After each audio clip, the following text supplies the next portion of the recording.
ఎమ్మెల్యేలుగా వస్తున్నారు. ఇవాళ అసెంబ్లీ సమావేశాలు జరగబోతున్న నేపథ్యంలో పాత ఎమ్మెల్యేలు అంటే ఎవరైతే సీటు కోల్పోతున్న ఎమ్మెల్యేల పరిస్థితి ఎట్లా ఉంటుంది? This is the last session కాబట్టి వారు వచ్చే అవకాశం ఉందా?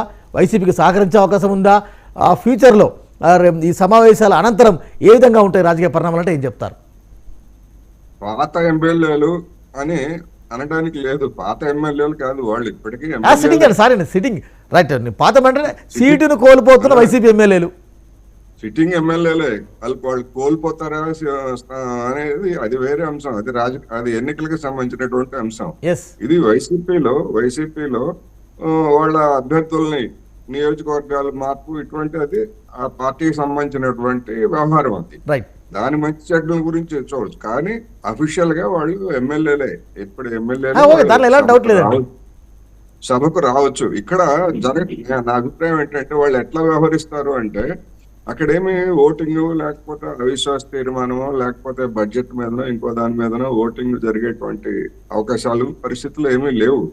ఓట్ అండ్ అకౌంట్ బడ్జెట్ ప్రవేశపెడతారు. ఆ ఓట్ అండ్ అకౌంట్ బడ్జెట్ కి సహజంగానే ఆమోదం పొందుతుంది. ఎందుకంటే దానిలో నిర్దిష్టమైనటువంటి ప్రతిపాదనలు ఏమి ఉండవు గనుక, విధానపరమైనటువంటి అంశాలు ఏమి ఉండవు గనుక ఉంటాయి. కాకపోతే ఏంటంటే గవర్నర్ చేసేటువంటి ఉపన్యాసం మనం చూసాం.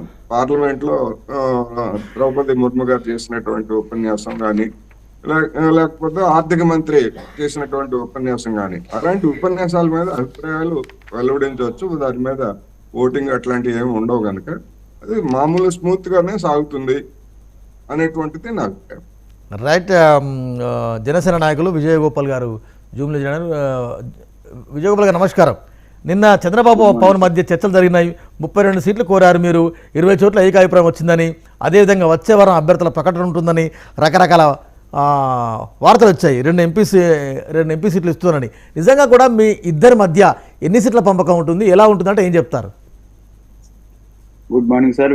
వెంకట్ గారు, అలాగే ప్యానల్ సభ్యులు వెంకటరెడ్డి గారికి, కోటేశ్వరరావు గారికి కూడా గుడ్ మార్నింగ్ సార్. అలాగే 99 ప్రేక్షకులకు నమస్తే అండి.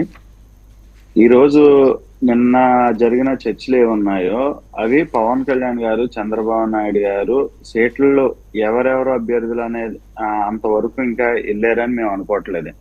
కేవలం నిన్నటి వరకు జరిగిన చర్చలు ఏంటంటే, ఎన్ని సీట్లు తెలుగుదేశం పోటీ చేస్తుంది, ఎన్ని సీట్లు జనసేన పార్టీ పోటీ చేస్తుంది అనే దాని మీద సుదీర్ఘమైన చర్చ జరిగింది అన్నది కన్ఫర్మ్ అండి. కానీ ఇక్కడ ఒక లాజిక్ సార్, ఇక్కడ ఈ రోజు మేము కానీ లేకపోతే ఇతర ఇది కానీ ఈ రాష్ట్ర పరిస్థితిని దృష్టిలో పెట్టుకొని మేము